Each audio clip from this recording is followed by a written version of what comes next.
Media మిత్రులందరికీ TDP, Janasena, Bharatiya Janata party నుంచి హృదయపూర్వక ఆహ్వానం పలుకుతున్నాను. ఆలస్యమైనందుకు మనస్ఫూర్తిగా మన్నించాలి. ఇది చాలా గత కొన్ని సంవత్సరాలుగా ఈ మేనిఫెస్టో ప్రజల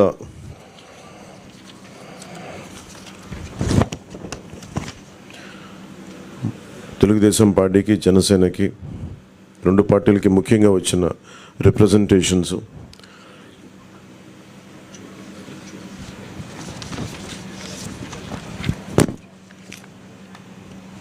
ముందుగా మేము మా ఉమ్మడి మేనిఫెస్టోని ఒకసారి చూపించి రిలీజ్ చేసిన తర్వాత మాట్లాడతాం.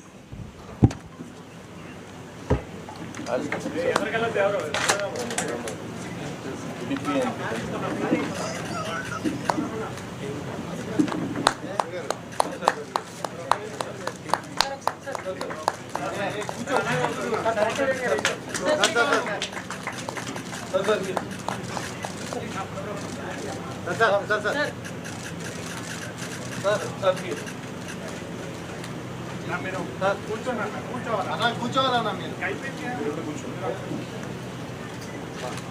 భాస్కర్ గారు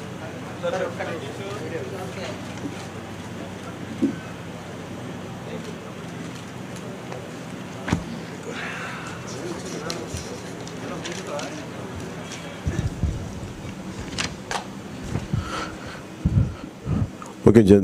తెలుగుదేశం పార్టీకి, జనసేన పార్టీకి వారి యోగంలో వచ్చిన రిప్రజెంటేషన్స్, అలాగే జనవాణి కార్యక్రమంలో వచ్చిన వినతులు కానీ, ఆన్లైన్లో వచ్చిన సూచనలు కానీ, అందరికీ రెండు పార్టీలకు వచ్చిన సూచనలని క్రోడీకరించి ఈ మేనిఫెస్టో తయారు చేయడం జరిగింది. ముఖ్యంగా రాష్ట్ర ప్రజల నేటి అవసరాలను తీరుస్తూ రేపటి ఆకాంక్షలకు సాకారం చేసే ఈ మేనిఫెస్టోని కూటమి ప్రభుత్వం పరిశుభ్రంగా దీన్ని అమలు చేస్తుంది. దీంట్లో ముఖ్యమైన అంశాలు ఏమేమి తీసుకున్నామంటే, ఆంధ్రప్రదేశ్ ప్రజల భవిష్యత్తు ఆల్మోస్ట్ కత్తి మనపైన వేలాడుతూ ఉంది. ప్రపంచంలోనే అత్యంత శక్తివంతమైన తెలుగు జాతి నేడు ఆంధ్రప్రదేశ్ పరిస్థితిని చూసి తలదించుకుంటుంది. లూటీ కోసమే 13 లక్షల కోట్ల అప్పు చేసి రాష్ట్ర ఆర్థిక వ్యవస్థను దివాళా తీయించారు. గత 5 ఏళ్లుగా అన్ని రంగాల్లో రాష్ట్రం తిరోగామి దిశలో పయనిస్తున్నది. సమాజంలో ఎటు చూసిన అభద్రత, అశాంతి, హత్యలు, ఆత్మహత్యలు కనిపిస్తున్నాయి. ధరలు, పన్నులు, ఛార్జీలు, అప్పుల బాధుడితో ఒక్కో కుటుంబం పైన దాదాపు 8 లక్షల భారం మోపారు. 10 రూపాయలు ఇచ్చి 100 రూపాయలు కొట్టేస్తూ పొద్దున్నే పథకం కింద డబ్బులు ఇచ్చి సాయంత్రం సారా కింద పట్టుకెళ్ళిపోయే ఈ ప్రభుత్వం చేస్తూ ఉన్నారు. పట్టభద్రుల నిరుద్యోగంలో 24% దేశంలోనే ఏపీ మొదటి స్థానంలో ఉంది. రైతుల ఆత్మహత్యల్లో 3వ స్థానంలో, 18 ఏళ్లలోపు బాలికలపై జరుగుతున్న అత్యాచారాల్లో 2వ స్థానంలో ఉంది. పోలవరం నదుల అనుసంధానాన్ని గోదాట్లో ముంచేశారు. సంపద సృష్టి, ఉపాధి కల్పనా కేంద్రమైన ప్రజా రాజధాని అమరావతిని విధ్వంసం చేశారు.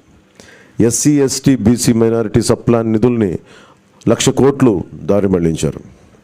ఇక అన్నా క్యాంటీన్లు కానీ, నిరుద్యోగ భృతి కానీ, పండగ కానుకలు లాంటి 100కి పైగా తెలుగుదేశం ప్రభుత్వ సంక్షేమ కార్యక్రమాలు రద్దు చేశారు. ముఖ్యంగా గత కొద్ది రోజులుగా నేను మాట్లాడుతాను ల్యాండ్ టైటిలింగ్ యాక్ట్ పేరు మీద. పట్టా పుస్తకాల మీద ఆంధ్రప్రదేశ్ రాజముద్ర తీసి జగన్ ఫోటో వేయించుకొని తన అచ్చరాకైన పనులు చాలా చేస్తూ లక్షలాది ఎకరాల ల్యాండ్ టైటిలింగ్ యాక్ట్ పేరు మీద లక్షలాది ఎకరాలని ప్రజల ఆస్తుల్ని కబ్జా చేస్తున్నారు. ల్యాండ్, శాండ్, వైన్, మైన్, గంజాయి, డ్రగ్స్, ఎర్రచందనం, రేషన్ బియ్యం మాఫియాలతో దాదాపు 8 లక్షల కోట్ల ప్రజాధనాన్ని కొల్లగొట్టారు. స్థానిక సంస్థల ఎన్నికల్లో బీసీ రిజర్వేషన్లని 10% కోత కోసి 16,800 రక్కి రాజ్యాంగ పదవులకి బీసీలకి దూరం చేశారు. విషపూరిత మద్యం పోసి 35 లక్షల మంది ఆరోగ్యాలు నాశనం చేశారు. 30,000 మంది ప్రాణాలు తీసి వారి భార్యలకి పసుపు తాడులు మంట కలిపారు. గృహ నిర్మాణం పేరుతో పేదల్ని అప్పుల పాలు చేశారు. ప్రశ్నించిన ప్రతిపక్షాలు ఎస్సీ, ఎస్టీ, బీసీ, మైనారిటీలని 600 మందిని హత్య చేశారు. వివేకానంద రెడ్డి గారి హంతకుల్ని ఇంకా కాపాడుతూనే ఉన్నారు. స్థానిక సంస్థలకు కేంద్రం ఇచ్చిన 12,000 కోట్ల రూపాయలని దారి మళ్లించారు. గ్రామ పట్టణాభివృద్ధిని దెబ్బతీశారు దారి మళ్లించి. ఈ విధ్వంస పరిస్థితులను చక్కదిద్ది రాష్ట్రాన్ని గాడిలో పెట్టేందుకే ఎన్నికల రూపంలో ఒక అవకాశం మన ముందుకు వచ్చింది. ఈ విధ్వంస పాలన సాగనంపి స్వర్ణాంధ్రను నిర్మించుకోవడానికే మా కూటమి అభ్యర్థులకి ఘన విజయం చేకూర్చాల్సిన అవసరం ప్రతి ఓటర్ పైన ఉన్నదని విజ్ఞప్తి చేస్తున్నాం.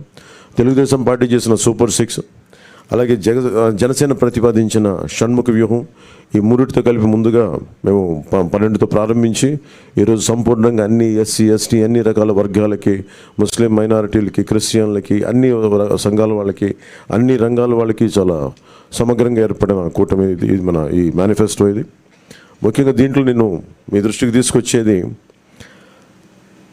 యువతకి 20 లక్షల ఉద్యోగాలు ఈ 5 సంవత్సరాల్లో, అలాగే నెలకి మనకి 3,000 రూపాయలు నిరుద్యోగ భృతి, స్కూల్కి వెళ్ళే ప్రతి విద్యార్థికి ఏడాదికి 15,000 రూపాయలు, ప్రతి రైతుకి ఏటా 20,000 ఆర్థిక సాయం, ప్రతి మహిళకి నెలకి 1,500 రూపాయలు 19 సంవత్సరాల నుంచి 59 సంవత్సరాల వరకు, ప్రతి ఇంటికి ఏడాదికి ఉచితంగా 3 గ్యాస్ సిలిండర్లు, మహిళలకి ఉచిత బస్సు ప్రయాణం,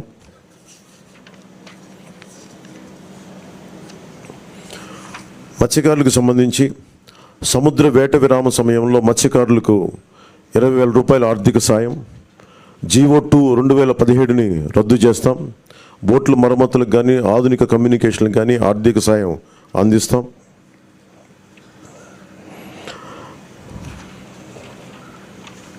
ముఖ్యంగా ఆర్యవైశ్య సంక్షేమానికి ఆర్యవైశ్య కార్పొరేషన్కి తగు మేరకు నిధులు కేటాయింపు, చిరు వ్యాపారాలకు వడ్డీ లేని రుణాల సౌలభ్యం, స్వేచ్ఛాయుత వాతావరణంలో వ్యాపార నిర్వహణకు పటిష్ట చర్యలు, ముఖ్యంగా కన్యకా పరమేశ్వరి అమ్మవారి ఆత్మార్పణ దినోత్సవాన్ని అధికార కార్యక్రమంగా చేపడతాం.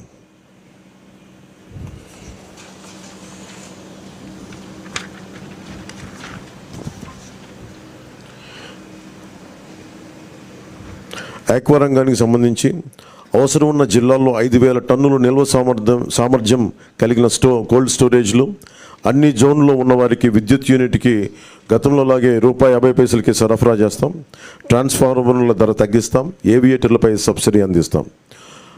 ఏ ఇసుక కోసం అయితే దోపిడీ చేసిందో జేపీ వెంచర్స్, దానికి ప్రజల నుంచి దాదాపు 39 మంది పైగా భవన నిర్మాణ కార్మికులు చనిపోయారు. మేమందరం వారికి అండగా ఉన్నందుకు ఈ రోజున వారికి సామాన్యులకి ఇసుక అందుబాటులో ఉండే విధంగా సమగ్రమైన ఇసుక విధానం, అలాగే ముఖ్యంగా విద్యార్థులకు సంబంధించి ఎయిడెడ్ కాలేజీలు, ప్రైవేట్ పీజీ విద్యార్థులకి ఫీజు రీయింబర్స్మెంట్ పునరుద్ధరిస్తాం, కాలేజీలకి రుసుము చెల్లించే సర్టిఫికేట్లు విద్యార్థులకు చిక్కులు లేకుండా చేస్తాం. ల్యాండ్ టైటిలింగ్ యాక్ట్ని రద్దు చేసి ప్రజలకి రక్షణ కల్పిస్తాం. మిగతావన్నీ చంద్రబాబు గారు తెలియజేసుకుంటారు. గౌరవ మాజీ ముఖ్యమంత్రి.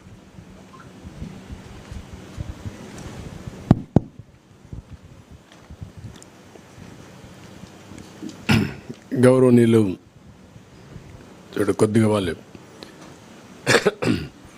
గౌరవనీయులు పవన్ కళ్యాణ్ గారు, గౌరవనీయులు సిద్ధార్థరాజ్ సింగ్ గారు, పత్రికా విలేకరులకు అందరికీ నమస్కారాలు. ఇప్పుడే పవన్ కళ్యాణ్ గారు మీకు సూచనగా చెప్పడం జరిగింది. అయితే దీనిపైన చాలా తరో ఎక్సర్సైజ్ చేశాం. ఒక పక్కన తెలుగుదేశం పార్టీ, జనసేన ఇద్దరు కూడా కూర్చొని తరో ఎక్సర్సైజ్ చేసిన తర్వాత బీజేపీ సూచనలు కూడా కొంతవరకు తీసుకొని మేము ముందుకు వెళ్ళాం. ఎందుకంటే వాళ్ళు అక్కడ ఎన్డీఏ నేషనల్ స్థాయిలో మేనిఫెస్టో ఇచ్చారు, కానీ రాష్ట్ర స్థాయిలో ఎక్కడ కూడా మేనిఫెస్టోతో వాళ్ళు అసోసియేట్ కావడం లేదు. అయితే దీనికి పూర్తి సహకారం అందిస్తారనే ప్రగాఢ విశ్వాసం, అదే మరి నమ్మకం. అందుకే వారు కూడా వ్యక్తిగతంగా వచ్చి ఎండార్స్ చేయడానికి వారు ముందుకు వచ్చారు. కాబట్టి కేంద్ర సహకారం మెండుగా ఉంటుంది, పూర్తిగా ఉంటుంది. అదేవిధంగా ఈ యొక్క మేనిఫెస్టోను అమలు చేసే బాధ్యత జనసేన, తెలుగుదేశం 2 పార్టీలు తీసుకుంటాం. ఇక్కడికి వచ్చినప్పుడు పోయిన సంవత్సరమే మేము సూపర్ 6 తీసుకొచ్చాం. ఈ సూపర్ 6లో 6 మేము ప్రధానంగా పెట్టాం. అందులో కూడా మీరు చూస్తే యువత నిర్వీర్యం అయిపోయింది. నేను ఎన్నోసార్లు అన్ని పబ్లిక్ మీటింగ్ మేము ముగ్గురం కూడా అదే మాట్లాడుతూ వచ్చాం. 3 రాజకీయ పార్టీలు కలిసాం. మా కలయిక ప్రజలు గెలవాలి, రాష్ట్రం నిలదొక్కోవాలి, మళ్ళా ప్రజల జీవితాలకు వెలుగు రావాలి. దీని మీదనే 3 పార్టీలు కూడా ఒక మాటలో చెప్పాలంటే ఒక నేషనల్ పార్టీ, అధికారంలో ఉండే పార్టీ, ఇటీవల ప్రజల్లోకి ఎక్కువ తిరిగిన జనసేన, 40 సంవత్సరాలుగా ఉండే తెలుగుదేశం పార్టీ అందరం కూడా అడ్జస్ట్మెంట్ చేసుకుని ఈ రాష్ట్రాన్ని కాపాడుకోవాలి, మళ్ళీ తెలుగు జాతికి పూర్వ వైభవం రావాలనే ఏకైక ఆకాంక్షతో మేమందరం కలిసి ముందుకు వచ్చాం. అందుకనే సూపర్ 6 మీరు చూసినప్పుడు ఒక 6 పాయింట్లని యువతకు 20 లక్షల ఉద్యోగాలు, 3,000 రూపాయల నిరుద్యోగ భృతి. యువత నిర్వీర్యం అయిపోయింది. మళ్ళీ అలాంటి యువతకి కాన్ఫిడెన్స్ ఇవ్వాల్సిన అవసరం ఉంది ఉద్దేశంతో ఈ కార్యక్రమాన్ని తీసుకున్నాం. అదే మాదిరిగా భవిష్యత్ అంతా కూడా హ్యూమన్ రిసోర్స్ డెవలప్మెంట్ పైన ఆధారపడుతుంది. స్కూల్కి వెళ్ళే ప్రతి ఒక్క విద్యార్థికి 15,000 రూపాయలు తల్లికి వందనం కింద. ఇది కాకుండా ప్రతి ఒక్క మహిళకి 1,500 రూపాయలు నెలకి ఇవ్వడం. దీనివల్ల సంవత్సరానికి 18,000 వస్తుంది. 5 ఏళ్లలో 90,000 రూపాయలు ఈ ఒక్క కార్యక్రమం ద్వారా ప్రతి మహిళకు చేరే పరిస్థితి వస్తుంది. ప్రతి ఇంటికి ఏడాదికి 3 గ్యాస్ సిలిండర్లు. ధరలు పెరిగాయి. నిత్యావసర వస్తువుల ధరలు అయితే ఆకాశాన్నంటే పరిస్థితి వచ్చింది. పేదవాళ్ళు గ్యాస్ కూడా ఉపయోగించే పరిస్థితులు లేరు కాబట్టి దీన్ని ఇవ్వడం జరిగింది. ఉచిత ప్రయాణ సౌకర్యం. దీనివల్ల మొబిలిటీ మహిళల్లో ఎక్కువ ఉంటుంది. ఉద్యోగాలు చేయాలన్నా, వ్యాపారాలు చేయాలన్నా, బయట పోయి రావాలన్నా చాలా సులభంగా ఉంటుంది. అందుకే ఈ కార్యక్రమం తీసుకొచ్చాం. దీనికి తోడుగా షణ్ముగ వ్యూహం ఇది యాడ్ చేశాం. అందులో కూడా చూస్తే మీరు చూస్తే ఇంటింటికి రక్షిత మంచినీరు, కొళ్ళాయి ద్వారా నీళ్ళు ఇవ్వడం. రెండోది రాష్ట్ర వ్యాప్తంగా స్కిల్ సెన్సస్. ఇది first of it's kind in the country. ఇంతవరకు కులగణన చేశాం. రిలీజియన్గా ఏ కమ్యూనిటీ ఎంతున్నారు, ఏ రిలీజియన్ ఎంతమంది ఉంటారో చేశాం. ఫస్ట్ టైం స్కిల్ గణన చేయడం. అంటే స్కిల్ ఎవరికి ఎలాంటి స్కిల్స్ ఉన్నాయి, ఎలాంటి స్కిల్స్ సమాజంలో మెరుగైన అవకాశాలు ఉంటాయి, ప్రపంచంలో ఎలాంటి డెవలప్మెంట్ జరుగుతాయి, ఎలాంటి స్కిల్స్ మన యువతకు కానీ అందరికి కానీ ఇవ్వగలిగితే ప్రొడక్టివిటీ పెరుగుతుంది అనే దానిపైన మెయిన్గా ఫోకస్ చేయడం కోసం దీన్ని పెట్టుకోవడం జరిగింది. ఇంకొక పక్క చిన్న మధ్య తరహా పరిశ్రమలకి, అంకుర సంస్థలకి ప్రాజెక్ట్ వ్యయంలో గరిష్టంగా 10 లక్షల రూపాయల సబ్సిడీ ఇవ్వడం. ఇది కాకుండా ఇంకొక పక్కన చూస్తే ఎన్డీఏ ప్రభుత్వం తెచ్చిన 10% ఈడబ్ల్యూఎస్ రిజర్వేషన్స్ అమలు చేస్తాం. అది economically middle class, all OCs ఎవరైతే ఉన్నారో వాళ్ళల్లో 10% ఈడబ్ల్యూఎస్ రిజర్వేషన్స్ పెట్టి అందులో కూడా ఎకనామికలీ బ్యాక్వర్డ్కి రిజర్వ్ చేసి విద్యా ఉద్యోగాల్లో ప్రాధాన్యత ఇస్తాం. ప్రజాదాని అమరావతిని మళ్ళా కొనసాగించి ఉపాధి, ఉద్యోగ అవకాశాలన్నీ కల్పిస్తాం. ఇది కాకుండా ఇంకొక పక్కన మీరు చూస్తే యువత కోసం చాలా స్పష్టమైన ఒక మేనిఫెస్టో తీసుకొస్తున్నాం. దీంట్లో మీరు చూసినప్పుడు మెగా డిఎస్సి ఫస్ట్ సిగ్నేచర్ కింద పెడతాం. ప్రతి సంవత్సరం జాబ్ క్యాలెండర్ ఉంటుంది. ఉత్తరాంధ్ర, కోస్తా, రాయలసీమ ఉద్యోగ కల్పనకి ఏ అవకాశాలు ఉన్నాయో అన్నీ ఉపయోగించుకుంటాం. ఎంఎస్ఎంఈకి ఎక్కువ ప్రోత్సాహం ఇస్తాం. పరిశ్రమలకు అనుకూలంగా పాలసీలు తీసుకొస్తాం. మళ్ళీ పెద్ద ఎత్తున పెట్టుబడులు తీసుకొచ్చి రాష్ట్రానికి ఉపాధి అవకాశాలు కల్పించే బాధ్యత తీసుకుంటాం. యువత ఎప్పుడు సాలిడ్గా ఫ్యూచరిస్టిక్గా ఉండడం కోసం క్రీడల్ని ప్రోత్సహిస్తాం. డిజిటల్ లైబ్రరీస్ని ఎక్కడికక్కడికి అందుబాటులో తీసుకొచ్చి ఉద్యోగ అవకాశాలే కాకుండా నాలెడ్జ్ అప్గ్రేడ్ చేసుకుంటూ ముందుకెళ్తారు. అదే సమయంలో బీసీ డిక్లరేషను మేము జైహో బీసీ పెట్టాం. బీసీ డిక్లరేషన్ తీసుకున్నాం. 50 సంవత్సరాలకే నెలకు 4,000 రూపాయల పెన్షన్ బీసీలకు ఇస్తాం. బీసీలకు వాళ్ళ రక్షణ కోసం ప్రత్యేకమైన చట్టం ఒకటి తీసుకొస్తాం. బీసీ సబ్ ప్లాన్ ద్వారా 5 ఏళ్లలో 1,50,000 కోట్లు ఖర్చు పెట్టి తద్వారా వారి యొక్క వృత్తిపరంగా చేతిపరంగా వాళ్ళకు పూర్తి సహకారం ఇచ్చి వాళ్ళ పైకి తీసుకొచ్చే కార్యక్రమాలు తీసుకుంటాం. అదే మరిగా స్థానిక సంస్థల్లో నామినేటెడ్ పోస్టుల్లో 34% రిజర్వేషన్స్ వల్ల రెస్టోర్ చేయడం, నామినేషన్ల ప్రాధాన్యత ఇవ్వడం, చట్టసభల్లో 33% రిజర్వేషన్లు రావడానికి కేంద్రానికి రికమెండ్ చేస్తాం. కేంద్రంతో సంప్రదిస్తాం. ఇది జరిగే వరకు వారికి అండగా ఉంటాం. తక్కువ జనాభాతో ఎక్కువ పోటీ చేయలేని వర్గాలకి నామినేటెడ్ పోస్టుల ద్వారా రాజ్యాధికారంలో భాగస్వాములు చేస్తాం.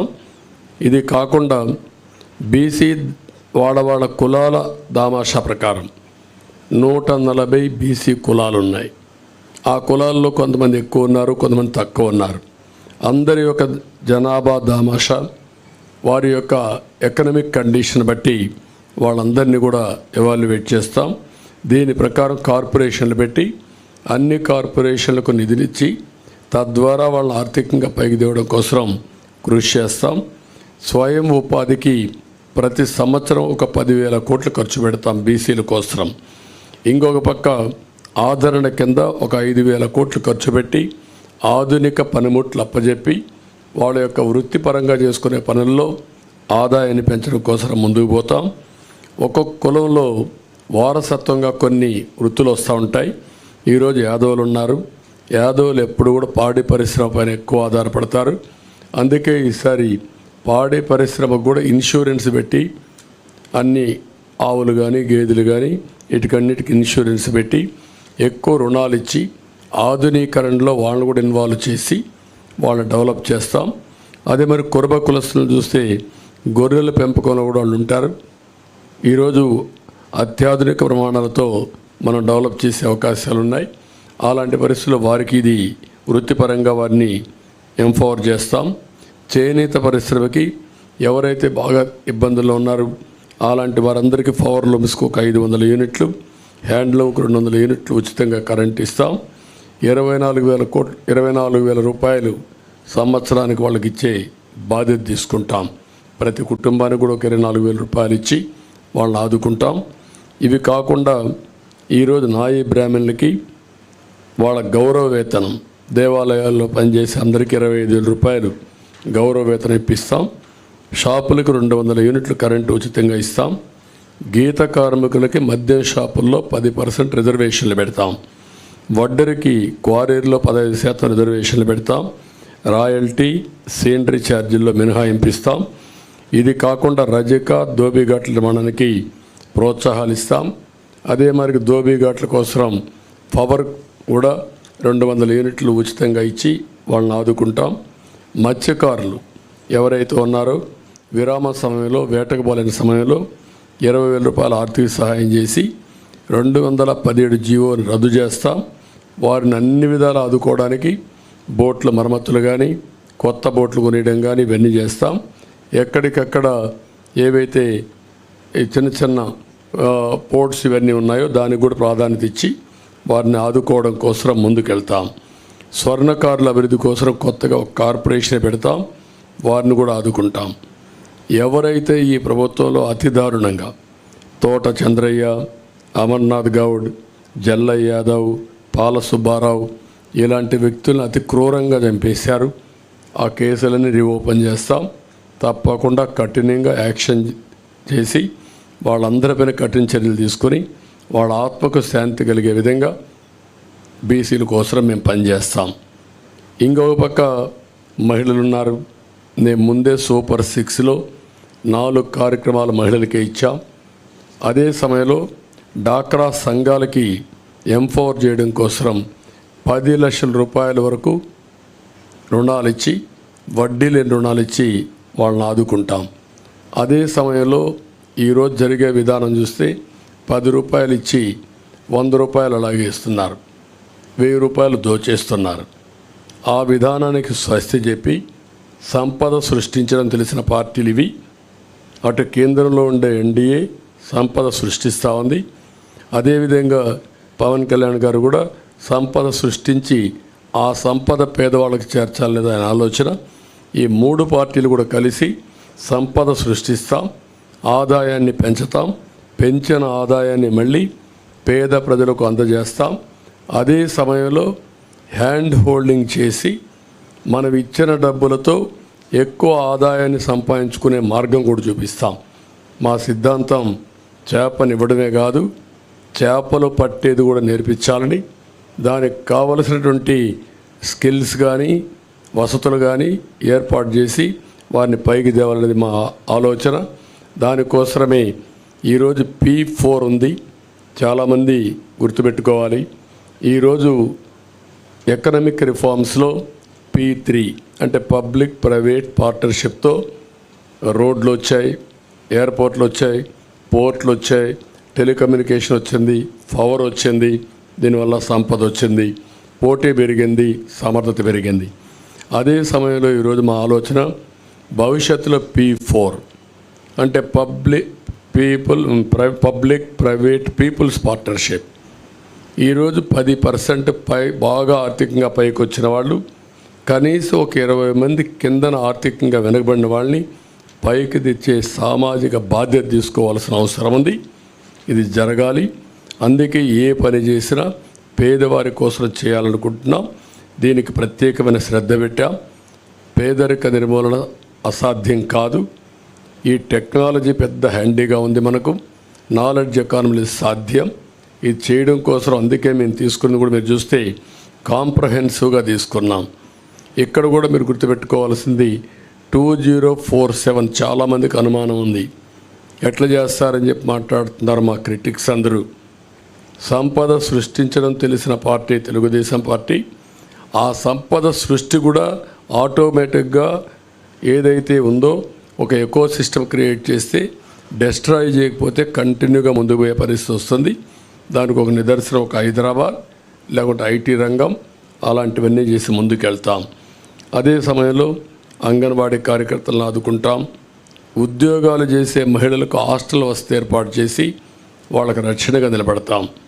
ఇంకొక పక్కన కొంతమంది గర్ల్స్ మధ్యలో చదువు ఆపేసి మళ్ళీ వాళ్ళు కంటిన్యూ చేయాలి అనే ఆలోచన ఉంది. అలాంటి వారికి కళలకు రెక్కలనే పథకం కింద ఇంట్రెస్ట్ ఫ్రీ లోన్ ఎంతైనా కానీ ఇచ్చి వాళ్ళని పైకి తీసుకొచ్చే బాధ్యత, వాళ్ళు సెటిల్ అయిన తర్వాత ఆ డబ్బులు తిరిగి కట్టే బాధ్యత, అది కూడా వడ్డీ లేకుండా కట్టే బాధ్యత తీసుకొస్తాం. పండుగ కానుకలు, పెళ్లి కానుకలు నేను కొన్ని దీంట్లో పెట్టకపోయినా అన్న క్యాంటీన్ ఇవన్నీ కూడా పునరుద్ధరిస్తాం. మళ్ళీ పేదవాళ్ళకు అండగా ఉంటాం. ఈ ప్రభుత్వంలో ఉద్యోగస్తులు చాలా నష్టపోయారు. వ్యవస్థ చిన్నాభిన్నమైపోయింది. వ్యక్తులు కూడా ఆ ఉద్యోగాలను చేసే వాళ్ళందరూ వ్యవస్థలు డెస్ట్రాయ్ అయినాయి. వ్యవస్థలు నిర్వీర్యమైపోయినాయి. నిధులు లేకుండా ఒక పక్క, భయపెట్టి ఒక పక్క, అస్తవ్యస్తమైనటువంటి విధానాలు, వీటన్నిటిలో దెబ్బతిన్నారు. రెండోది వాళ్ళు కూడా చాలా నిరాశ నిస్పృహల మధ్యలో ఉన్నారు. ఒక మాటలో చెప్పాలంటే సమాజం మొత్తం దెబ్బతిన్నప్పటికీ ఉద్యోగస్తులైతే నిర్వీర్యమైపోయారు. వారి నమ్మకాన్ని కోల్పోయే పరిస్థితికి వచ్చారు. ప్రభుత్వంలో ఎప్పుడు ఉద్యోగస్తుల మొరేలు బాగుంటే వారే సంపద సృష్టించాలి, వారే సేవలు అందించాలి, వారి వల్ల కూడా ప్రగతి జరగాలి. మేము పాలిటీషియన్స్ పాలసీలు నిర్ణయిస్తాం, దాన్ని ఎగ్జిక్యూట్ చేసేది సమర్థవంతంగా ఉద్యోగస్తులు చేయాల్సిన అవసరం ఉంది. ఒక్క ఎగ్జాంపుల్ మీరు చూస్తే ఉపాధ్యాయులు ఎంత నిర్వీర్యమైపోయారంటే, ఒకప్పుడు మోస్ట్ రెస్పెక్టెడ్ కమ్యూనిటీ ఉపాధ్యాయుడు, తల్లి తండ్రి తర్వాత గురువు తర్వాత దైవం. అలాంటి ఉపాధ్యాయుడి నిస్సహాయ స్థితి, ఏం చెప్పుకోలేని పరిస్థితి. కడాన మద్యం షాపుల్లో కాపలాకు పెడితే అది కూడా నోరిప్పి చెప్పలేని పరిస్థితి. చెప్పితే కేసులు పెట్టడం. కనీసం వాళ్ళ రైట్స్ కోసం ఎప్పుడు కూడా ప్రజాస్వామ్యంలో ప్రజాస్వామ్య హక్కుల కోసం మాట్లాడే వ్యక్తులు ఇంటలెక్చువల్ కమ్యూనిటీ టీచర్స్. అలాంటి టీచర్స్ నోరిప్పలేని పరిస్థితి తీసుకొచ్చారు. ఇంకొక పక్కన మనం ఒకసారి చూస్తే వీళ్ళందరిలో పిఆర్సీ లేదు, ప్రావిడెంట్ పిఎఫ్ లేదు, సరెండర్ లీవులు లేవు, లేకపోతే టీఏలు లేవు, లేకపోతే ఏది కూడా లేకుండా 20,000 25,000 కోట్ల రూపాయల బకాయిలు పెట్టి అడిగితే వాళ్ళ మీద కేసులు పెట్టడం, వాళ్ళ సంఘ నాయకులను అరెస్టులు చేయడం, కావాలని కేసులు పెట్టి ఏసీబీ కేసులు పెట్టి వేధించడం ఇది ఒక ఆనవాయితీగా అయిపోయింది. అందుకని మళ్ళా వాళ్ళ యొక్క ఆత్మ విశ్వాసాన్ని పెంచుతాం, ఆత్మ గౌరవాన్ని పెంచుతాం.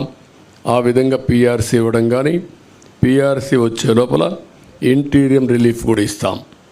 ఇంటీరియం రిలీఫ్ ఇచ్చి వాళ్ళకి ఇవ్వాల్సిన డబ్బులు కూడా ఫేజ్డ్గా అవన్నీ కూడా క్లియర్ చేసి ప్రతి నెల జీతాలు వచ్చే పరిస్థితికి మళ్ళీ తీసుకొస్తాం.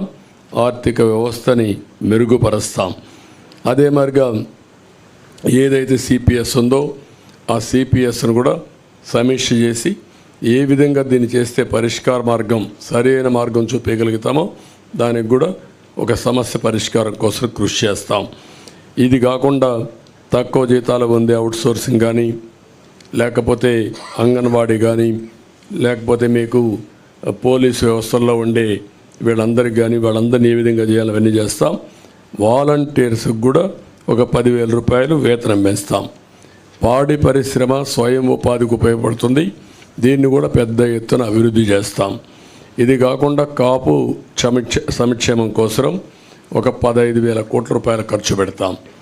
ఇప్పుడు ఫస్ట్లో మీరు చూస్తే ఈబీసీ తీసుకొచ్చాం. ఈబీసీ తీసుకొచ్చినప్పుడు 10% ఈబీసీలకు రిజర్వేషన్ చేసే పరిస్థితి వస్తుంది. 10% అంటే ఉద్యోగాల్లో, కాలేజ్ సీట్లలో 10% ఉంటుంది. అందులో కాపులు ఎక్కువ మంది ఓసీస్లో వెనుకబడిన వర్గాలు ఉంటే, ఆర్థికంగా వెనుకబడి ఉంటే వాళ్ళకి ఎక్కువ రిజర్వేషన్లు వస్తాయి. ఆ విధంగా దామాషా ప్రకారం వారి వారి ప్రాధాన్యతను బట్టి దానికి ఇచ్చే పరిస్థితి వస్తుంది. అవసరమైతే 5 ఏళ్ళకు ఒకసారి సమీక్ష చేసుకుంటాం, ఎకనామిక్ సర్వే చేపిస్తాం. ఆ సర్వే ప్రకారం ముందుకు పోతాం. ఇక్కడికి వచ్చినప్పుడు కాపు యువతకి, మహిళలకి నైపుణ్యాభివృద్ధి, స్వయం ఉపాధికి ఎక్కువ ప్రాధాన్యత ఇస్తాం. కాపు భవనాలు కూడా కట్టి వారిని ఆదుకుంటాం. అదే సమయంలో ఆర్యవైశ్య సంక్షేమం కోసం ముందుకు పోతాం. క్షత్రియ సంక్షేమం, అగ్రవర్ణాల్లో ఉండే ఇతర పేదలకు కూడా న్యాయం చేయడం, ఇవి చేస్తూనే ఈరోజు ప్రత్యేక కార్పొరేషన్ ఏర్పాటు చేసి ఎక్కడికెక్కడ ఇవన్నీ ముందుకు తీసుకుపోతాం. ఇంకొక పక్క పెన్షన్ కూడా మొన్నే అనౌన్స్ చేశాం. 4,000 రూపాయలు పెన్షన్ ఇస్తున్నాం. అది కూడా ఏప్రిల్ నుంచి ఇస్తాం. పెంచిన పింఛను ఏప్రిల్ నుంచి ఇచ్చి, ఇంకొక పక్కన వికలాంగులకి, దివ్యాంగులకి 6,000 రూపాయలు ఇస్తాం. వైకల్పానికి పూర్తిగా అంటే 2 కాళ్ళు చేతులు లేకుండా అవస్థపడే వాళ్ళకి 15,000 రూపాయలు ఇస్తాం. కిడ్నీ, తలసేమియా వంటి దీర్ఘ వ్యాధులు ఉండే వాళ్ళకి 10,000 రూపాయలు పింఛన్ ఇస్తున్నాం. ఇది కాకుండా 2 సెంట్లు ఇంటి జాగా గ్రామీణ పట్టణ ప్రాంతాల్లో, గ్రామాల్లో 3 సెంట్లు ఇస్తాం. ఇవి కాకుండా మీరు ఒకసారి చూస్తే ఇప్పటికే మంజూరైన పట్టాలకు ఇళ్ళు కట్టిస్తాం. ఎవ్వరికి ఇంటి జాగాలు క్యాన్సిల్ చేయం. అదే సమయంలో అక్కడే ఇళ్ళు కట్టించే పరిస్థితి తీసుకొస్తాం. ఇళ్ళు లేని ప్రతి ఒక్కరికి టిట్కో ఇళ్ళు ఇమీడియట్గా హ్యాండ్ ఓవర్ చేస్తాం. ఇవి కాకుండా అందరికీ ఇళ్ళు కట్టించే పరిస్థితి తీసుకొస్తాం. ఎస్సీ ఎస్టీ సంక్షేమానికి కట్టుబడి ఉన్నాం. జిల్లాల వారీగా వర్గీకరణ కూడా చేస్తాం. ఎస్సీ ఎస్టీలకు 50 సంవత్సరాలకే పింఛన్ ఇస్తాం. సప్లాన్ నిధులు వారి అభివృద్ధి కోసమే ఖర్చు పెడతాం. ఏజెన్సీలో ఆదివాసీ ఉపాధ్యాయులు నియామకం చేస్తాం. జీవో నెంబర్ 3 మళ్ళీ రివైవ్ చేస్తాం. ఎస్సీ ఎస్టీ సంక్షేమ పథకాలన్నీ తీసుకొచ్చి ఎస్సీలపైన దాడులు చేసిన వారందరిపైన కఠిన చర్యలు తీసుకొని వారిలో ఒక నమ్మకాన్ని క్రియేట్ చేస్తాం. ఎస్సీ ఎస్టీ బ్యాక్లాగ్ పోస్టులు కూడా పూర్తి చేస్తాం. ముస్లిం మైనారిటీ సంక్షేమం కోసం వాళ్ళకు కూడా 50 ఏళ్ళకే పింఛన్ ఇవ్వడం, ఈద్గాలు, కబరిస్తాన్లు ఇవన్నీ కూడా స్థలాలు కేటాయించడం, విజయవాడ సమీపంలో ఆది హౌస్ కట్టడం, నూర్ బాసా కార్పొరేషన్కి ఏటా 100 కోట్ల రూపాయలు కేటాయించడం, మైనారిటీ ఫైనాన్స్ కార్పొరేషన్ ద్వారా 5 లక్షల వరకు వడ్డీ లేని రుణాలు ఇవ్వడం, ఇమాం మౌజంలకి 10,000 రూపాయలు, 10,000 5,000 గౌరవ వేతనాలు ఇవ్వడం, అర్హత ఉన్న ఇమాములకి ప్రభుత్వ కాజీలుగా నియమించడం, మసీదుల నిర్వహణకు ప్రతి నెల 5,000 రూపాయల ఆర్థిక సహాయం, ఆజ్ యాత్రకు పోయే ఒక్కొక్క ముస్లింకి 1,00,000 రూపాయల ఆర్థిక సహాయం చేయడం చేస్తాం. క్రిస్టియన్ సంక్షేమానికి కట్టుబడి ఉన్నాం. వారికి కూడా ఏమేమి ఉన్నవన్నీ చేస్తాం. అదే సమయంలో వ్యవసాయం 9 hours అన్ఇంటరప్టెడ్ కరెంట్ ఇస్తాం. సోలార్ పంప్ సెట్స్ అన్నీ ఫ్రీగా పెట్టించి తద్వారా వాళ్ళు ఉత్పత్తి చేసుకున్న కరెంటు వాళ్ళు వాడుకుని మిగిలిన కరెంటు గ్రిడ్కి ఇచ్చే ఏర్పాటు చేస్తాం. అంటే ప్రతి ఒక్క పంప్ సెట్ వాళ్ళకు సోలార్ ఇస్తాం. సోలార్ ఇచ్చిన తర్వాత వాడు వాడుకోవచ్చు. వాడుకోగా మిగిలిన కరెంటు గ్రిడ్కి ఇస్తే డబ్బులు ఇచ్చే ఏర్పాటు చేస్తాం. కేంద్ర ప్రభుత్వం ఇచ్చినటువంటి రూఫ్ టాప్ సోలార్ ఎనర్జీ కూడా ఇంటిగ్రేట్ చేస్తాం. అక్కడ కూడా వాళ్ళ ఇండ్లకు వాడుకొని మిగిలిన కరెంట్ ఇవ్వచ్చు. ఒక్కొక్కసారి వాళ్ళకు అవసరమైతే మళ్ళా గ్రిడ్ నుంచి డ్రా చేసుకోవచ్చు. 2 విధాలుగా. అంటే ఒకసారి ఎండలున్నప్పుడే సోలార్ వస్తుంది, వర్షాలు వచ్చినప్పుడు రాలేకపోవచ్చు. అలాంటప్పుడు గ్రిడ్ నుంచి ఇస్తాం. అలాంటి వస్తువుని ఏర్పాటు చేసి ఏ ఊరికి ఆ ఊరు కరెంట్ ఉత్పత్తిలో డీసెంట్రలైజేషన్ ఆఫ్ పవర్ జనరేషన్కి ముందుకు పోతాం. అంటే ఒక్కొక్క ఊర్లో చేస్తాం. ఒక సబ్స్టేషన్ యూనిట్ తీసుకుంటాం. సర్ప్లస్ డెఫిసిట్ అక్కడనే మేనేజ్ చేస్తాం. అప్పటికి కూడా షార్ట్ ఫాల్ ఉంటే గ్రిడ్ మేనేజ్మెంట్కి వెళ్తాం. అంటే మా ఉద్దేశం ఎక్కడ వీలైతే అక్కడ పంప్డ్ ఎనర్జీ కూడా పెడతాం. పంప్డ్ ఎనర్జీ పెట్టి ఎప్పుడైతే కరెంట్ రాని పీక్ టైంలో ఈ పంప్డ్ ఎనర్జీ ద్వారా పవర్ జనరేట్ చేసి ముందుకెళ్తాం. అదే సమయంలో ధరల స్థిరీకరణ నిధి ఏర్పాటు చేస్తాం. ఏవైతే సబ్సిడీ ద్వారా అన్నీ ఆపేశారు, వాళ్ళు ఇచ్చే 7,500 రూపాయలు తప్ప ఏది ఇవ్వడం లేదు. ఇప్పుడు దాన్ని మేము 20,000 రూపాయలు చేస్తున్నాం.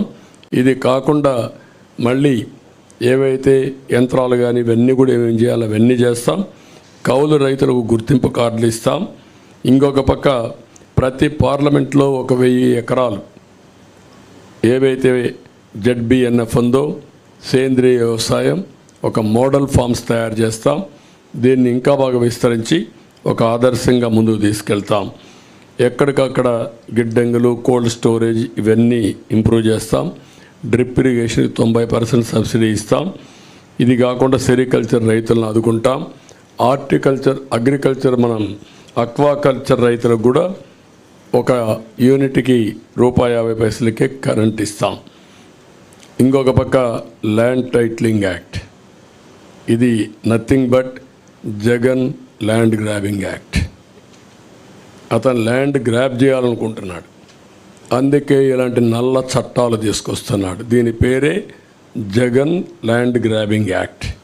సొంతం కోసం పెట్టుకొని ఇలాంటి వ్యక్తులందరినీ ప్రోత్సహించి ప్రభుత్వ ఆస్తులపైన కత్తిపెట్టి బెదిరించి భయభ్రాంతులు చేసి ఎవరైనా మాట్లాడినా లేకపోతే వాళ్ళకు అవసరం ఉన్నా లాగేసుకునే పరిస్థితి వస్తారు.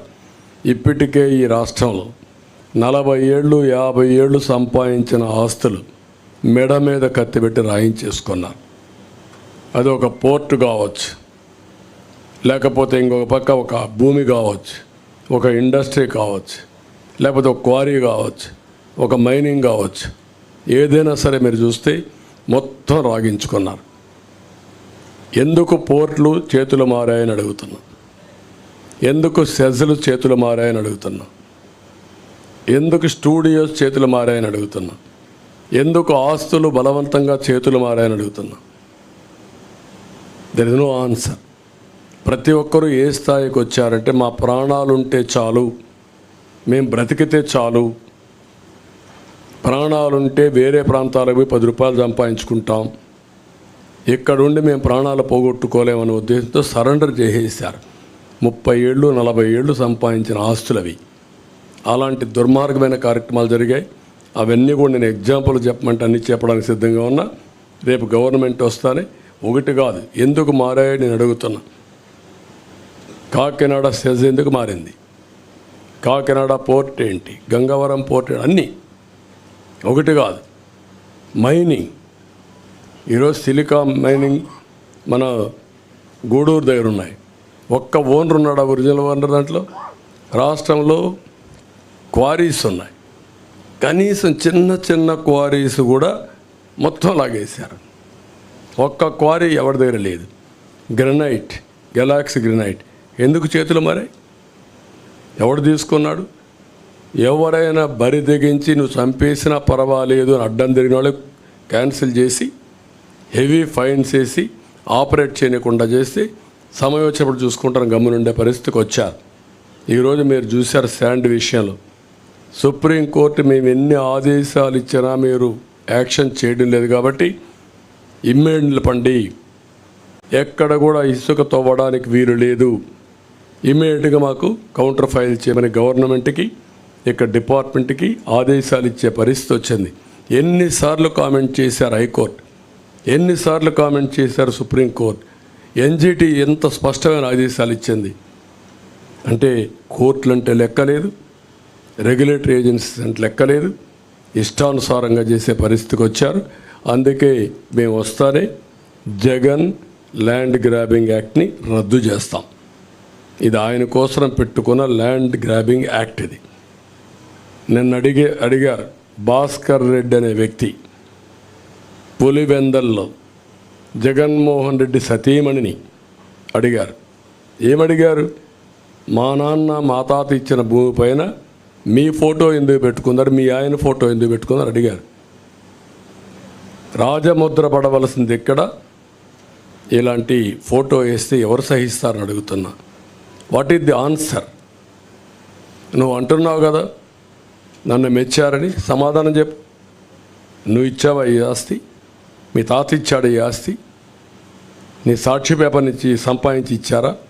మీ భారతీయ సిమెంట్ నుంచి ఒక బస్తా ఉచితంగా ఇచ్చావా? కాబట్టి ఇవన్నీ కూడా మనం గుర్తుపెట్టుకోవాల్సింది.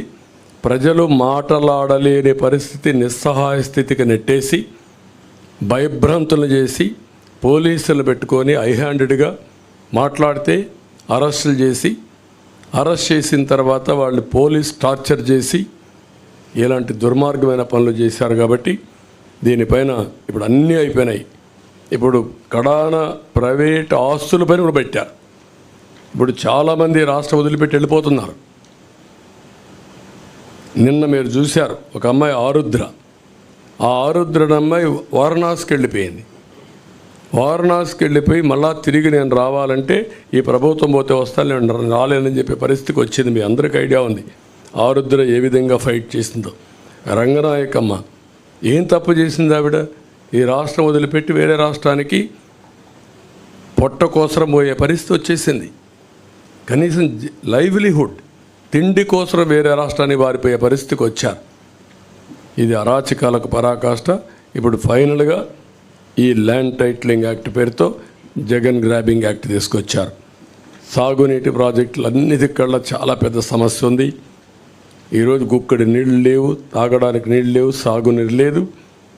నీళ్ళన్నీ మిస్మేనేజ్మెంట్ అయినాయి, సముద్రంలోకి వెళ్ళిపోయినాయి, ప్రాజెక్టులు ఏది పూర్తి కాలేదు. ఇరిగేషన్ మేనేజ్మెంట్ అడ్వాన్స్ స్థాయిలో ఉంది. కాలువలు దవ్వలేదు, పంట కాలువలు లేవు, డ్రైనేజెస్ లేవు, వాటర్ మేనేజ్మెంట్ లేవు, రిజర్వాయర్లు కొట్టుకోబోతున్నాయి. ఇంతవరకు మీరు చూస్తే అన్నమయ్య ప్రాజెక్ట్ కొట్టుకొని పోతే ఏం చేస్తారో చెప్పలేని నిస్సహాయ స్థితి. గుండ్లకమ్మ ప్రాజెక్టు గేట్స్ 3 సార్లు కొట్టుకొని పోయే పరిస్థితి, పులిచింతల గేట్స్ కొట్టుకొని పోయే పరిస్థితి. What is the reason? కనీసం మెయింటెనెన్స్ లేదు. ఇలాంటివన్నీ ఉన్నాయి. అన్ని ఇరిగేషన్ ప్రాజెక్ట్స్ పూర్తి చేస్తాం. పోలవరం గోదావరి అయిపోయింది, పోలవరం పూర్తి చేస్తాం, నదుల అనుసంధానం చేస్తాం.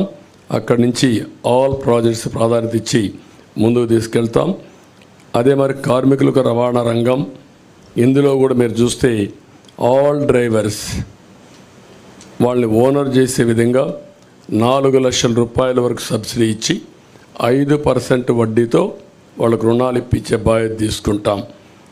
అదే మరిగా డ్రైవర్స్ అధికార సంస్థ పెట్టి వాళ్ళకు ప్రమాద బీమా, హెల్త్ ఇన్సూరెన్స్, విద్యా రుణాలు వంటివి సంక్షేమ కార్యక్రమాలు అమలు చేస్తాం.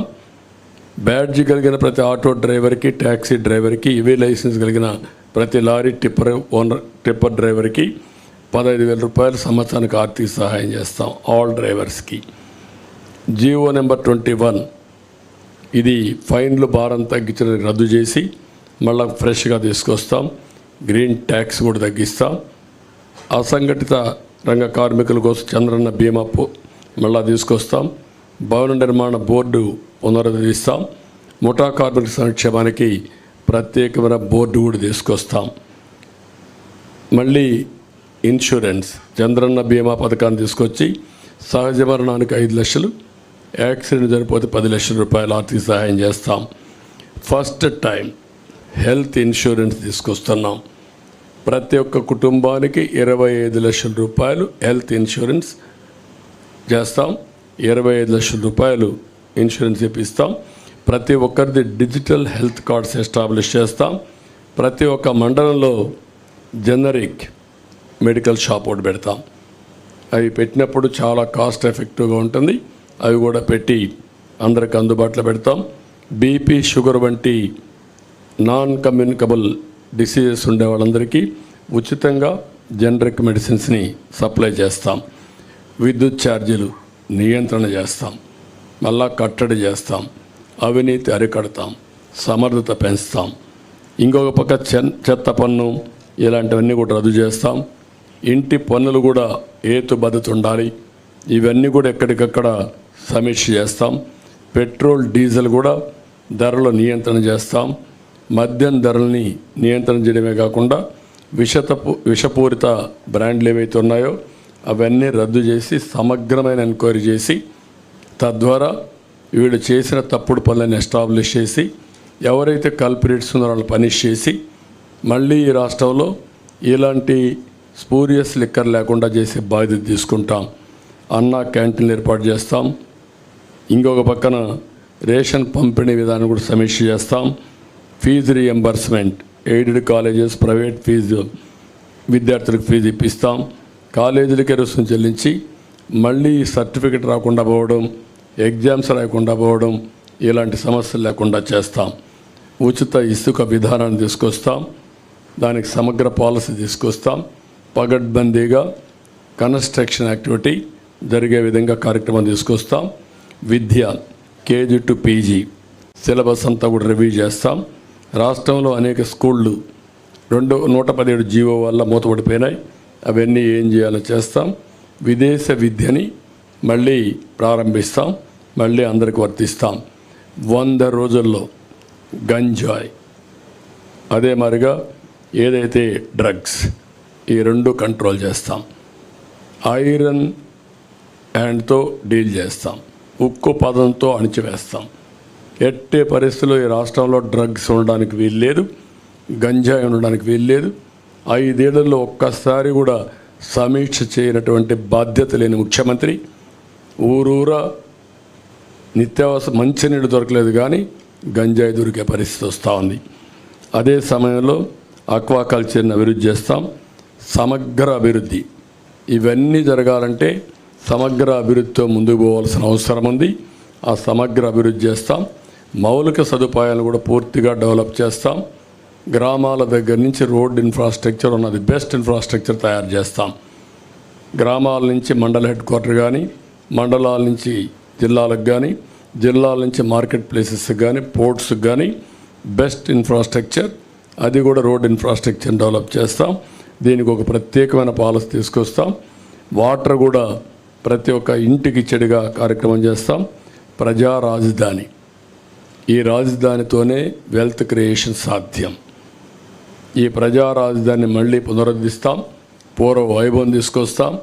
అదే సమయంలో ఇది ప్రజల రాజధానే కాకుండా ప్రతి ఒక్కరికి ఉద్యోగ కల్పన చేసే విధంగా ఉండేట్టుగా రాష్ట్రానికి ఆదాయం పెంచే కేంద్రంగా తయారు చేసే బాధ్యత తీసుకుంటాం. పారిశ్రామికరణ, తెలుగుదేశం, మేము ముగ్గురం కలిసి దీనికి పర్ఫెక్ట్గా తీసుకెళ్తాం. పర్యాటకానికి చాలా స్కోప్ ఉంది. ఉద్యోగాలు వస్తాయి. ఈ రాష్ట్రంలో అనువైన ప్రదేశాలు ఉన్నాయి. ఇవన్నీ కూడా ఎక్స్ప్లోర్ చేసి ముందుకు పోతాం. అన్నింటికంటే ముఖ్యంగా ఫుడ్ ప్రాసెసింగ్కి ఎక్కువ ప్రాధాన్యత ఇస్తాం. ఈరోజు ఒకప్పుడు షుగర్ ఫ్యాక్టరీస్ బాగుండేటివి. ఇప్పుడు షుగర్ ఫ్యాక్టరీస్కి ఆదరణ లేదు. కానీ ఆల్టర్నేటివ్ ఫుడ్ ప్రాసెసింగ్ వస్తున్నాయి. అవన్నీ తీసుకొచ్చి రాయితీనిచ్చి ఎక్కడ పండే పంటల ఆధారంగా ఫుడ్ ప్రాసెసింగ్ తీసుకొచ్చి తద్వారా అక్కడ ఉపాధి కల్పిస్తాం. వాల్యూ అడిషన్ వస్తుంది. రైతులు కూడా గిట్టుబాటు ధర వస్తాయి. ఇది కాకుండా అతి ముఖ్యమైన విషయం దేవాలయాలు, బ్రాహ్మణుల సంక్షేమానికి కూడా మేము కట్టుబడి ఉన్నాం. ఇందులో మీరు చూస్తే హిందూ దేవాలయాలు, సత్రాల పరిరక్షణకు కూడా ఒక ఎండోమెంట్ బోర్డు ఏర్పాటు చేస్తాం. ముస్లిం ప్రాపర్టీస్కి ఎట్లయితే వర్క్ బోర్డ్స్ పెడుతున్నామో అక్కడ కూడా చాలా స్ట్రిక్ట్గా ఉంటాం. హిందూ ప్రాపర్టీస్ కూడా ఎవరంటే వాళ్ళు కబ్జా చేయడానికి వీలు లేదు. ఇవన్నీ తీసుకొస్తాం. అక్కడ కూడా మసీదులకు ఆర్థిక సహాయం కానీ ఇమాములకు ఇచ్చినట్టు ఇక్కడ కూడా మీరు ఒకసారి చూస్తే వార్షిక ఆదాయం 50,000 రూపాయలు ఉన్న ఆలయాల్లో పనిచేస్తున్న అర్చకులకి కనీస వేతనం 15,000 రూపాయలు పెంచుతున్నాం. ఇంకొక పక్కన 50,000 కంటే తక్కువ ఉంటే 10,000 రూపాయలు ఇవ్వాలని చెప్పి నిర్ణయించాం. వైదిక ఆగమ శాస్త్ర సంబంధాల విషయాల్లో ఆయా ఆలయాలే ఫైనల్. ఈరోజు చాలా వరకు ప్రార్థనాలయాల్లో కూడా ఇంటర్ఫేర్ అయ్యారు పాలకులు. ఇది చాలా దుర్మార్గమైన కార్యక్రమం. కడాన రాముడు తల నరికేస్తే మేము అక్కడికి పోతే మా మీద కేసులు పెట్టారు. ఇంతవరకు ఎవరా తల నరికేశారో చెప్పలేకపోయారు. అంటే దేవుణ్ణి కూడా కాపాడితే నేరం అయిపోయింది ఈ పాలనలో. అలాంటిది నా మీద పెట్టిన 24 కేసుల్లో 23 కేసుల్లో రాముడి తల తీసేసిన కేసు కూడా ఒకటి. అంటే ఎంత దుర్మార్గంగా ఎంత దారుణంగా పోతున్నారో మీరు గుర్తుపెట్టుకోవాల్సిన అవసరం ఉంది. వీళ్ళు ఇంకా మాట్లాడే నైతిక హక్కు ఏముందో నాకైతే అర్థం కావడం లేదు. అదే మరి ఇంకొక పక్క బ్రాహ్మిన్స్ అందరికీ ప్రతి ఒక్క ట్రస్ట్లో ఒక మెంబర్గా పెడుతున్నాం. ఎందుకంటే వాళ్ళ మీద ఒక విశ్వాసం ఉంది. వాళ్ళ దేవాలయాల పునరుద్ధరణ కానీ దేవాలయాల్లో దీపాలు పెట్టి నైవేద్యం ఇచ్చేసేది కాబట్టి వాళ్ళకి ఆ గౌరవం పెంచాల్సిన అవసరం ఉంది. ఇంక్లూడింగ్ తిరుమల తిరుపతి దేవస్థానంతో సహా ప్రతి ఒక్క బోర్డులో వాళ్ళని ఒక మెంబర్గా పెడతాం. వాళ్ళ సాంప్రదాయాలు అవన్నీ కూడా వాళ్ళు పాటించే పరిస్థితి వస్తుంది. ఇంకొక పక్కన తిరుపతి ఒంటిమిట్ట లాంటి పుణ్యక్షేత్రాలని అక్కడుండే అవన్నీ కూడా మన ఆగమ శాస్త్రాలు కావచ్చు, మన సాంప్రదాయాలు కావచ్చు, అవన్నీ కూడా కాపాడడం కోసం మళ్ళీ ఇవన్నీ ముందుకు తీసుకెళ్తాం. Brahmin corporation, Brahmin cooperative credit society కూడా బలోపేతం చేస్తాం. ఇంకొక పక్కన బ్రాహ్మిన్స్ అంతా అపరకర్మ చేసుకోవడానికి ప్రతి నియోజకవర్గంలో ఒక భవనం కావాలన్నారు, అవి కూడా కట్టిస్తాం. ఇవన్నీ చేసి బ్రాహ్మిన్స్ అంతా వేద విద్య అభ్యసించిన నిరుద్యోగులు కూడా ఉన్నారు, వాళ్ళకు కూడా ఒక 3,000 రూపాయలు ఆర్థిక సహాయం చేస్తాం నిరుద్యోగ భృతి కింద. ఇవి కాకుండా ఇంకొక పక్క ఉత్తరాంధ్ర అభివృద్ధికి మేము కట్టుబడి ఉన్నాం. విశాఖపట్నం ఆర్థిక రాజధానిగా చేస్తాం. పెద్ద ఎత్తున ఇండస్ట్రీస్ తీసుకొస్తాం. అదే మాదిరిగా భావనపాడు, విశాఖపట్నం ఎయిర్పోర్ట్ ఇవన్నీ చేసి విశాఖపట్నానికి పూర్వ వైభవం తీసుకొస్తాం. లా అండ్ ఆర్డర్ కంట్రోల్ చేస్తాం. ఈ కబ్జాలు అరికడతాం. రాయలసీమని హార్టికల్చర్ హబ్గా చేస్తాం. ఇండస్ట్రీస్ తీసుకొస్తాం. చెన్నై, బెంగళూరు ఇండస్ట్రియల్ కారిడార్లో ఉండే ముఖ్యమైన నోడ్స్ అని డెవలప్ చేసి రాయలసీమ అభివృద్ధిని, రాయలసీమని ఆటోమొబైల్ హబ్గా తయారు చేస్తాం. ఇప్పటికే మీరు చూసి కియా మోటార్స్ వచ్చింది, హీరో మోటార్స్ వచ్చింది, అపోలో టైర్స్ వచ్చింది, ఇలాంటి చాలా వచ్చాయి. ఆ ఎకో సిస్టమ్ కంటిన్యూ చేస్తాం. పంచాయతీరాజ్ డిక్లరేషన్, ఇక్కడ పంచాయతీరాజ్కి అధికారాలు పోయినాయి, నిధులు లేవు, విధులు లేవు, అధికారాలు లేవు. సెంట్రల్ గవర్నమెంట్ ఇచ్చిన నిధులు కూడా డైవర్ట్ చేశారు. అవన్నీ కంట్రోల్ చేస్తాం, నియంత్రణ చేస్తాం. మళ్ళీ వాళ్ళకు పూర్తి అధికారాలు ఇచ్చి నిధులు, విధులు, అధికారాలు, ఆందోళన కూడా పెంచి వాళ్ళ గౌరవాన్ని పెంచుతాం. కడాన జర్నలిస్ట్కి కూడా నేను మొన్న అడిగాను. ఒకప్పుడు తెలుగుదేశంలో 2,500 మందికి అక్రిడిషన్ ఉంటే ఇప్పుడు 1000 పడిపోయినాయి. ఒక సాక్షి, TV9 లేకపోతే NTV వీళ్ళకి మాత్రం ఉన్నాయి. అది ఈరోజు ఈ రాష్ట్రంలో పరిస్థితి. మీడియా పైన నియంత్రణ, మీడియా పైన దౌర్జన్యం. అందుకే పూర్వ వైభవం తీసుకొస్తాం. అందరికి అక్రిడిషన్ ఇస్తాం. ఉచిత నివాసం మీరు ఉండడానికి హౌస్ సైట్స్ లేకుండా చాలామంది అవస్థపడుతున్నారు. అవి పేపర్ మీదనే ఉన్నాయి. మీ విషయం కూడా మొట్టమొదటిసారి మా ఎలక్షన్ మేనిఫెస్టోలో పెడుతున్నాం కాబట్టి ఇది కూడా మీకు శుభవార్త. ఇది కాకుండా న్యాయవాదుల కోసం కూడా ప్రభుత్వ స్టైఫండ్ కింద 10,000 రూపాయలు ఇస్తాం. జూనియర్ న్యాయవాదులకు ప్రత్యేకమైన ట్రైనింగ్ ఇచ్చి వాళ్ళకు కూడా ఒక అకాడమీ ఏర్పాటు చేస్తాం. ఇది కూడా మీకు వాళ్ళకు కూడా ఒక ఫండ్ ఒకటి క్రియేట్ చేస్తాం. అగ్రిగోల్డ్ ఆస్తులు అమ్మి వారిని కూడా ఆదుకుంటాం. ఫైనల్గా గుడ్ గవర్నెన్స్, సమర్థవంతమైన పాలనతోనే ఇది సాధ్యం. ఈ గుడ్ గవర్నెన్స్లో ఒక భాగం లా అండ్ ఆర్డర్. ఎక్కడ లా అండ్ ఆర్డర్ పటిష్టంగా ఉంటే అక్కడ పీస్ ఉంటుంది, ఎక్కడ పీస్ ఉంటే అక్కడ ప్రాస్పరిటీ ఉంటుంది. దానికి కూడా మేము కట్టుబడి ఉన్నాం. గట్టిగా నిర్ణయాలు చేసి లా అండ్ ఆర్డర్ మెయింటైన్ చేసి పటిష్టమైన యంత్రాంగాన్ని తయారు చేసి మళ్ళీ అనుకున్న ఇవన్నీ సాధిస్తా అని చెప్పి తెలియజేసుకుంటూ ఇప్పుడు ప్రజలందరినీ కోరుతున్నా, మేము చేయాల్సిన అన్ని ప్రయత్నాలు చేసి మీ ముందుకు వస్తున్నాం. ఇప్పటికే మీరు పూర్తి ఆదరణ చూపిస్తున్నారు. 3 పార్టీల అభ్యర్థుల్ని 25 పార్లమెంట్లు, 175 అసెంబ్లీ, 3 పార్టీ అభ్యర్థులు ఎక్కడుంటే అక్కడ ఓట్లేసి అందరినీ గెలిపించే బాధ్యత తీసుకోమని ఆశీర్వదించమని ప్రజలందరినీ కోరుతున్నాం.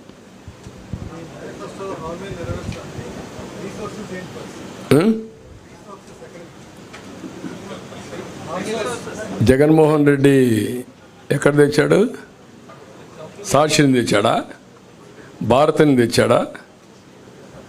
మీకు ఒకటి గుర్తుపెట్టుకోవాలి, క్లియర్గా 2019లో రిసోర్సెస్ ఉపయోగించడం సమర్థవంతంగా ఉపయోగించి వెల్త్ క్రియేట్ చేశాం.